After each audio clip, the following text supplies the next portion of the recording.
Api pembiaran pembakaran lahan.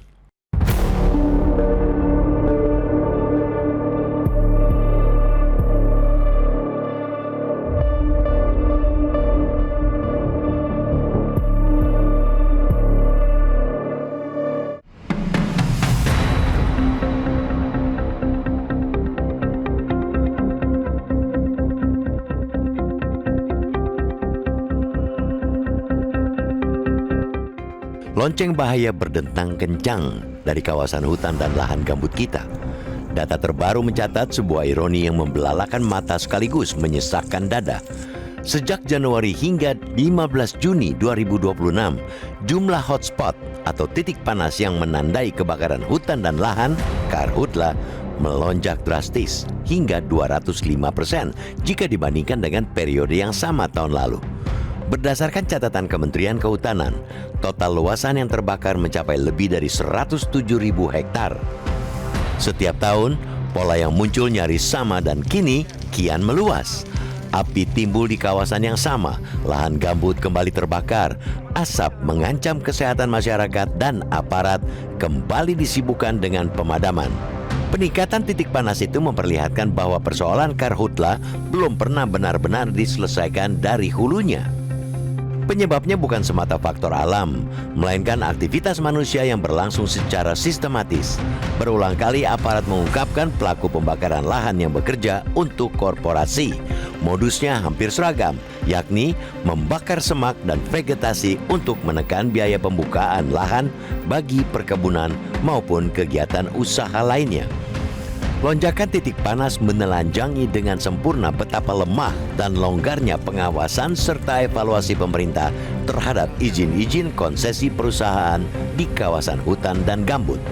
Ratusan perusahaan yang beroperasi di wilayah rentan seolah dibiarkan tanpa pengawasan ketat, sedangkan kewajiban untuk pencegahan api lebih sering berhenti di atas kertas. Lebih parah lagi, penegakan hukum kita masih jauh dari kata memadai untuk menimbulkan efek jera. Berdasarkan catatan panjang penanganan karhutla, banyak korporasi besar yang lahannya terbakar hingga ribuan hektar di kawasan Sumatera dan Kalimantan hanya berujung pada sanksi administratif, teguran tertulis, atau sekadar pembekuan izin sementara. Berbagai putusan pengadilan yang menjatuhkan denda perdata hingga triliunan rupiah kepada korporasi pembakar lahan acap kali mangkrak dan sulit dieksekusi oleh negara. Pemerintah sebenarnya telah memiliki peta sebaran hotspot, riwayat kebakaran, dan kawasan gambut yang rentan. Data tersebut seharusnya menjadi dasar untuk melakukan inspeksi berkala terhadap perusahaan yang beroperasi di wilayah dengan tingkat kerawanan tinggi. Bila lokasi yang sama kembali terbakar, evaluasi terhadap izin usaha semestinya menjadi langkah yang tidak bisa ditawar. Negara harus berani mencabut izin usaha perusahaan. Aset mereka pun mesti disita, disertai pemenjaraan direksi korporasi pembakaran lahan, bukan berhenti pada pekerja lapangan. Kementerian Kehutanan selayaknya pula mengumumkan secara transparan nama-nama perusahaan yang lahannya menjadi titik panas, lalu secara otomatis menyegel lahan tersebut sebagai langkah keadilan preventif. Kini kita berhadapan dengan ancaman yang jauh lebih luas dan ganas. Memasuki Juli hingga September 2026, Indonesia diprediksi menghadapi puncak musim kemarau yang diperparah oleh kedatangan fenomena cuaca El Nino.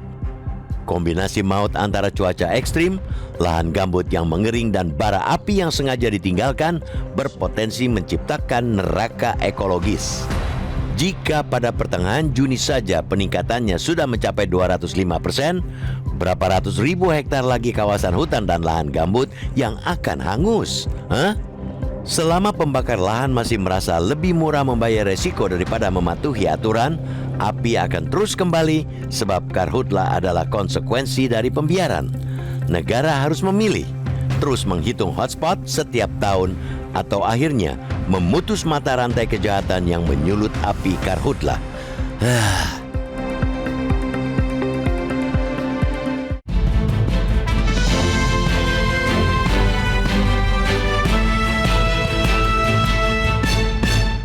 Jelajahi cara baru mendapatkan informasi. Download Metro TV Extend sekarang.